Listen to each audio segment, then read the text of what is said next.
सो hey guys, कैसे हो? I hope अच्छे ही होंगे। और हाँ, मुझे पता है कि मैं वीडियो अपलोड नहीं कर पा रहा हूँ क्योंकि भाई एनडीए का एग्ज़ाम सर पे है, 12th की एग्ज़ाम सर पे है, आईआईटी का पेपर सर पे है।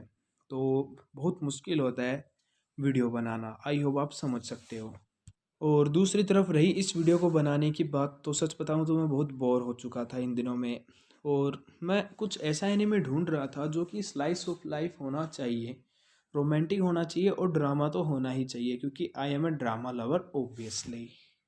तो देखो, ऐसी बात नहीं है कि इतने सारे एनीमे हैं नहीं, मैं बस कुछ ऐसा एनीमे देखना चाहता था जो मुझे अच्छा लगे। और फाइनली मैंने उसे ढूंढ ही लिया और 2 या 3 दिन, मतलब 3 दिन के अंदर मैंने उसे कंप्लीट कर लिया।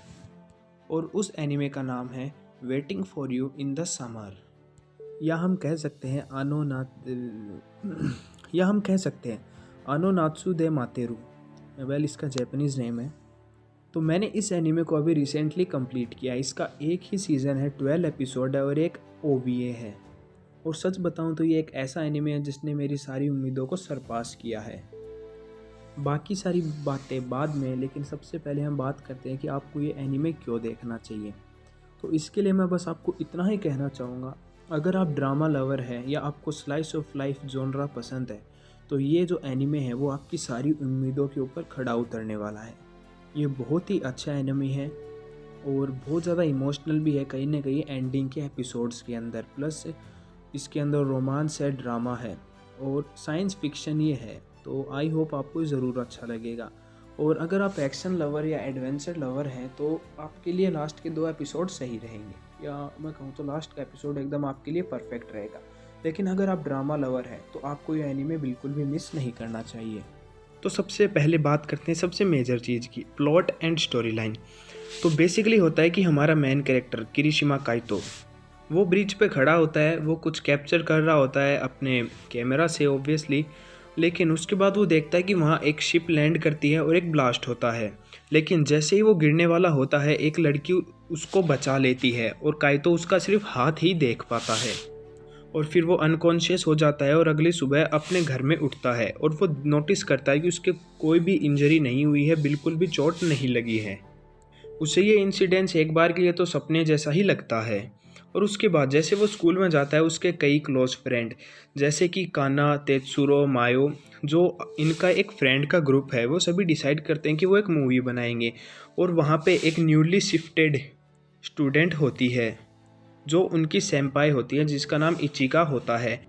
और हमारा जो मेन कैरेक्टर है काइतो, वो इचिका सेन्पाई या इचिका के प्यार में पड़ जाता है। और इस हिसाब से एपिसोड 1 को हमें कुछ दिखाया गया है। क्या उनकी लव स्टोरी जारी रहेगी? क्या वो अपने लव को अचीव कर पाएंगे? वेल, उसकी बात तो बाद में है, लेकिन अभी आगे हम देखते हैं।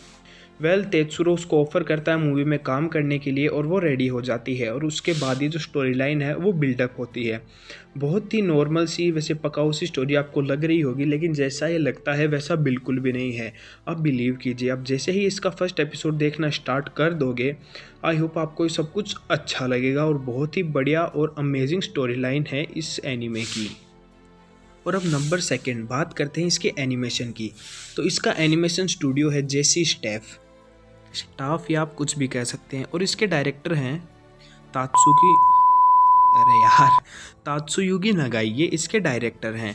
और अगर मैं अपना व्यू दूं एनीमे को, मतलब एनीमे को रिलेट करने के लिए, तो इतने रियलिस्टिक नहीं है। वेल, इसके एनिमेशन अच्छे हैं नो डाउट, लेकिन जो रियलिस्टिक फीलिंग है वो इतनी नहीं आती क्योंकि सराउंडिंग के ऊपर इतना फोकस नहीं किया गया है, सिर्फ मेन कैरेक्टर्स के ऊपर कुछ ज़्यादा ही फोकस किया गया है। लेकिन फिर भी आपको ये एनीमे बहुत अच्छा लगेगा। और जहाँ जहाँ पे इसको ज़्यादा जोर देना चाहिए था वहाँ पे इसने दिया है। कुछ इन्वायरमेंटल सीन जिनकी इस एनिमे के अंदर बहुत इम्पोर्टेंस है, उनको बहुत अच्छी तरीके से एनिमेट किया गया है।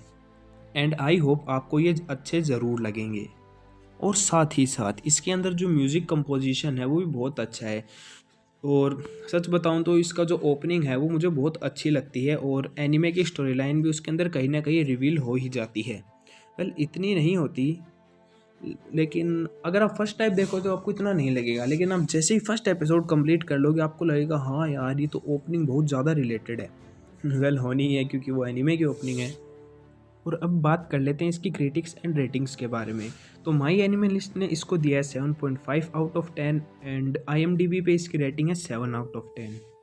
वेल आप लोग सोच रहे होंगे मैं इस एनिमे को इतना बढ़ा चढ़ा के बता रहा हूँ लेकिन इसकी रेटिंग इतनी कम क्यों है।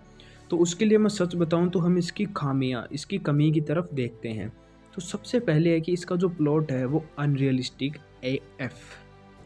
वेल सच बताऊं तो मैंने आपको जितना बताया वो कुछ भी नहीं है स्टोरी के अंदर, वो तो बहुत ही छोटा सा पार्ट है। लेकिन अगर आप इस एनिमे को स्टार्ट करोगे और कहीं ना कहीं आपको ये अच्छा ज़रूर लगेगा, लेकिन मन में हमारी यही बात होगी कि यार ये रियल हो ही नहीं सकता। इसलिए इसके अंदर बहुत खामियां हैं और प्लस इसकी एंडिंग है वो बहुत अच्छी नहीं की गई है, क्योंकि बहुत ही अनरियलिस्टिक वे में इसकी एंडिंग को दिखाया गया है। स्पेशली ये रेमोन का कैरेक्टर। वेल छोड़ो, अगर आप एनीमे देखोगे उसके बाद ही समझोगे। और सच कहूँ तो मुझे कहीं ना कहीं ऐसा लगता है कि इस एनीमे को जानबूझ के सेट दिखाने की कोशिश की गई है। और जैसे जैसे स्टोरी बिल्डअप होती है, चलो एक स्पॉइलर दे देता हूँ, जो लव ट्रायंगल्स बनते हैं यार उनसे कहीं ना कहीं स्टोरी कॉम्प्लिकेटेड हो जाती है। बट जैसे जैसे हम एपिसोड कंप्लीट कर लेते हैं वो कॉम्प्लिकेटेड सीन्स वो हट जाते हैं, लेकिन हमें सच में कैरेक्टर्स के लिए बहुत बुरा लगता है। और बस बाकी और कुछ भी मैं कहूँगा तो ये एनीमे स्पॉइल हो जाए। एंड गाइज, हर एक एनीमे के अंदर लाइफ लेसन ज़रूर मिलता है और हमें वो इस एनीमे भी देखने को ज़रूर मिलता है। और वो लाइफ लेसन है, अगर आप किसी से प्यार करते हो तो उसके अंदर आपको स्ट्रॉन्ग बिलीव रखना होगा। चाहे दूरियां कितनी भी क्यों ना हो, अगर आपका लव स्ट्रॉन्ग है तो आप कभी भी अकेला महसूस नहीं करेंगे। और हमें एक बात और बताई गई है, चाहे आपकी कैसी भी कंडीशंस क्यों ना हो, आपको हमेशा स्माइल करते हुए रहना है, कभी भी परेशान नहीं होना है, डिप्रेस नहीं होना है, अपनी लाइफ में आगे बढ़ना है और अपने जो गोल्स हैं उनको अचीव करना है। और इन जैसे ब्यूटीफुल लाइफ लेसन के साथ इस एनिमे की एंडिंग होती है।